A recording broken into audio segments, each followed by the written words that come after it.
My dad cheated on my mom, left the country, and now wants to attend my wedding. My fiancé left me over at plus update. Here's some backstory. I, 27F, found out when I was a teenager that my dad, Mark, 50M, cheated on my mom, Sarah, 48F, before I was even born. He left my mom while she was still pregnant with me and moved to another country with his affair partner, Laura, now 45F, and her son, who was about 2 years old at the time. Needless to say, I never had any relationship with him. My mom raised me on her own, and we've always had a very close bond. Fast forward to last year, out of nowhere, my dad messaged me on Facebook saying he heard I was engaged and wanted to attend my wedding. I was honestly shocked he even had the nerve to reach out. I made it clear that I didn't want him in my life, much less at one of the most important days of my life. I told him no, flat out. It felt good to finally set that boundary after all these years. However, my now ex-fiancé, Josh, 28M, didn't take it well. He always knew the situation with my dad and said he understood how hurtful it was for me, but when I told him that I refused to invite my dad, he started acting differently. He said he believed in forgiveness and thought my decision to exclude my dad was harsh and unforgiving. We had a huge fight about it, and Josh ended up breaking off our engagement, saying he couldn't be with someone who held grudges and couldn't let go of the past. It was a complete blindsiding moment. I couldn't believe that the man I loved, who knew everything I went through, would walk away over this. It's not like I hadn't tried to process my feelings about my dad before, but this just felt like Josh was choosing the side of a man who abandoned his pregnant wife for an affair partner over me and my feelings. Now, a few months after the breakup, Josh has been trying to come back into my life. He says he made a mistake and that he understands my pain better now. But, honestly, I don't know if I can ever forgive him for how he reacted. The whole situation has brought up so much drama with my friends and family. Some are siding with Josh, saying I should have been more open to forgiving my dad, and others are fully supporting my decision to cut him off. I'm torn, though. I love Josh, but I'm still hurt by the way he handled things. And as for my dad? I don't think I'll ever have room for him in my life after what he did. Update. Hey everyone. I just wanted to give an update because a lot has come out since I last posted, and honestly, I still can't believe everything that's happened. After Josh reached out to try and reconcile, I had this gut feeling that something was off. He was being overly apologetic, and it just didn't make sense how quickly he changed his stance on everything.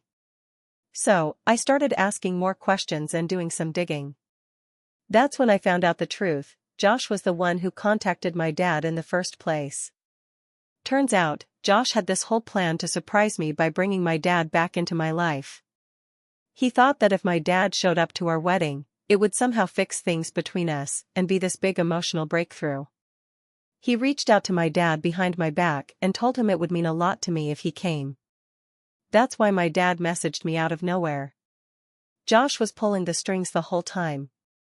When I found out, I was furious. I felt completely blindsided and betrayed. But here's where it gets worse. While I was still reeling from that, I found out something even more devastating. Josh had been cheating on me throughout our entire relationship. And not just once or twice, with 7 different women. 7. I don't even know how to describe the feeling of betrayal. All this time, I thought I was with someone who had my back, who understood the pain I carried from my dad's abandonment, and meanwhile, he was betraying me in ways I didn't even know. All the fights we had about me not being forgiving enough? That was all projection. He was hiding his own guilt the whole time. So, after all of this came to light, I made my decision. I'm done with Josh and with my dad. I told Josh I could never forgive him for what he did, both for going behind my back with my father and for cheating on me. And as for my dad, he made his choice a long time ago when he left my mom and me. He doesn't get to come back just because he suddenly feels like playing dad. I'm focusing on myself now, and honestly, even though the pain is still fresh, I feel relieved to be free of all that toxicity. My friends and my mom have been amazing, and I'm slowly starting to feel like I'm getting my life back on track. TLDR, Josh secretly contacted my dad to try and get him to come to our wedding. On top of that, I found out Josh cheated on me with 7 different women during our relationship. I've cut both him and my dad out of my life, and I'm focusing on moving forward. Ada, for slapping my 8-year-old nephew after he tried to kill my cat. Throwaway because friends follow my main. I've had my cat for 9 years, and I love her more than anything. She's an indoor cat. Recently, I hosted a family get-together, with my parents, girlfriend, sister, her husband, and their 8-year-old son. Normally, I avoid inviting the kid because he's always breaking things, but this time I let it slide. My sister never corrects his behavior, always saying boys will be boys, which drives me crazy. During the gathering, my cat was sitting by the window, minding her own business. Out of nowhere, the kid pushed her off the ledge. Luckily, we don't live in an apartment or building, so she wasn't hurt. I told him to stop messing with my cat, but he just grinned. My sister, as usual, brushed it off, saying he was just playing. I kept my eye on him after that, but he mostly spent his time trying to scare my cat, who didn't react much. Then, when no one was paying attention, things went quiet. No nephew, no cat. Suddenly, there was a loud commotion, my cat was screeching, and the kid was screaming. I rushed in to find him trying to strangle my cat with a plastic rope around her neck. She managed to break free, but I lost it and slapped the kid, then dragged him by the ears to his mom. The kid had been scratched and bitten, and my sister freaked out, calling my cat rabid and demanding I pay for her son's treatment. She even said they wouldn't come back unless I got rid of my cat, and that she'd file a police complaint for hurting her son. I have CCTV footage from the room, but I don't know if it would help me in any case. Now, I'm left wondering if I went too far, but my cat is my family and I'd die for her. Ada? Edit, this incident happened last Friday. I'm writing about this now because there has actually been talks about a possible lawsuit. Here animal abuse isn't very strongly enforced, and police generally pay little heed to them. The rights movement is also at a pretty new stage, but social media is powerful here. If a lawsuit happens, it's going to drag out and potentially restrict my life and also my cat's.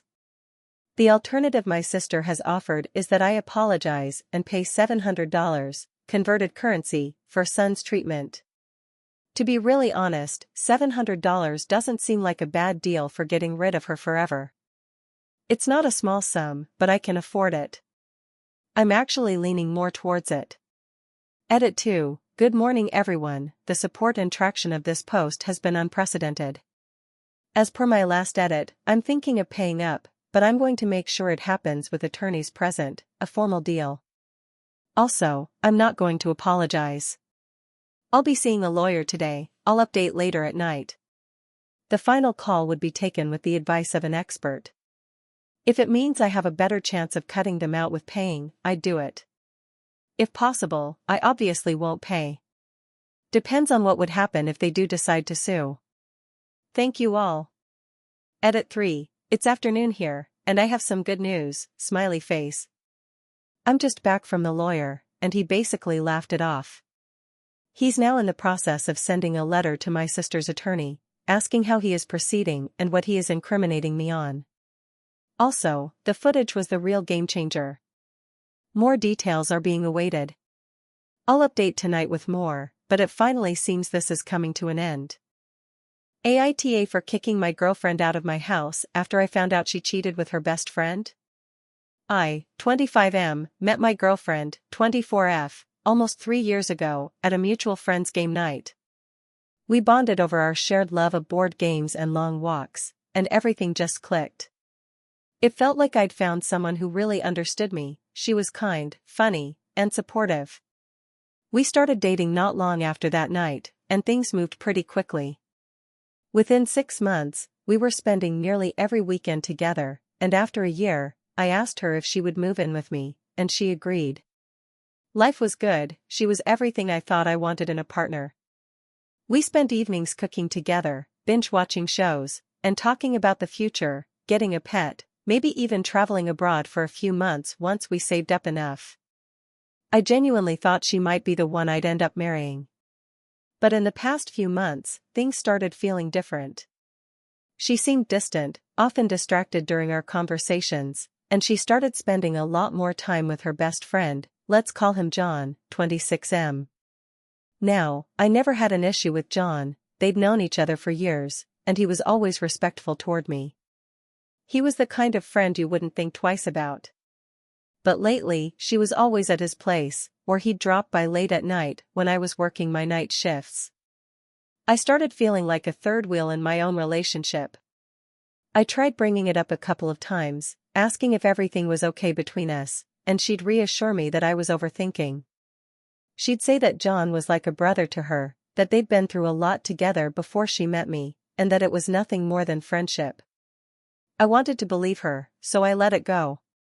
Last week, I had a long night shift at work, and I called her before I left to let her know I'd be working late and that she shouldn't wait up. She sounded a little off, but told me she'd probably just have a quiet night in. I thought nothing of it. But as it turned out, I managed to finish my work earlier than expected. I figured I'd surprise her and spend some extra time together in the morning. I even picked up breakfast from her favorite bakery on the way home, hoping it'd be a nice way to start the day. When I got home, though, I noticed John's car parked outside. My heart sank a little. I hadn't expected anyone to be there, especially that late. But I tried to stay calm, thinking that maybe he just needed to crash for the night. I quietly let myself in, not wanting to wake them if they were sleeping on the couch or something. But as I walked down the hallway towards my bedroom, I heard voices, her voice and John's, followed by muffled laughter. I pushed the door open, and there they were, together in bed, caught completely off guard by me standing there. The look on her face was pure shock, like she never expected me to be there. John scrambled to grab his clothes, mumbling something I didn't even catch, while my girlfriend started crying, pleading for me to let her explain. But I couldn't even process what I was seeing. I felt like my whole world had just fallen apart. I told them both to get out. John rushed out, and she followed me down the hall, begging me to stay and talk. I drove around for hours, trying to make sense of everything. When I eventually went back to my house to grab a few things, she was still there, sobbing and trying to convince me that it was a mistake. But I just couldn't hear it. I told her it was over and that she needed to leave my house. Now, she's been calling and texting constantly, saying she's sorry and that she still loves me. But I can't shake the image of them together, and I don't know if I can ever trust her again. Some of our mutual friends are saying that I overreacted, that I should have stayed and let her explain before kicking her out, especially since we were together for so long. They think I might have thrown away a good relationship over one bad mistake. But honestly, I don't think I could have stayed calm enough to hear her out. So, AITA for kicking my girlfriend out of my house after finding out she cheated with her best friend? AITA for not inviting my sister to my wedding after she publicly criticized my fiancé? My fiancé, 28M, and I, 26F, have been together for 4 years and recently got engaged. We're planning a small, intimate wedding with just close friends and family. My sister, 30F, has always been blunt, but I never expected her to take it this far. A few months ago, during a family gathering, my sister got into a heated argument with my fiancé over something trivial, whether or not pineapple belongs on pizza. It escalated, and she ended up making rude comments about his character, calling him weak and saying he wasn't good enough for me. I thought it would blow over, but a few days later, my sister posted on Facebook, writing about how she's worried I'm marrying a man who has no backbone and that I deserve better. She didn't name him directly, but it was obvious who she meant. Friends and family started reaching out, asking what was going on. It was humiliating. When I confronted her, she refused to apologize and said she was just being honest. She even had the audacity to say I should thank her for opening my eyes. Fast forward to now, our wedding is approaching, and my fiancé feels uncomfortable having her there. I decided not to invite her, and now it's causing a huge rift in the family. My parents are upset, saying that my sister is still family and should be there. My sister, of course, thinks I'm overreacting and choosing him over family. She's been texting me nonstop, saying she was just looking out for me, but I feel like if she really cared, she would have handled things differently. So, AITA for not inviting her to the wedding?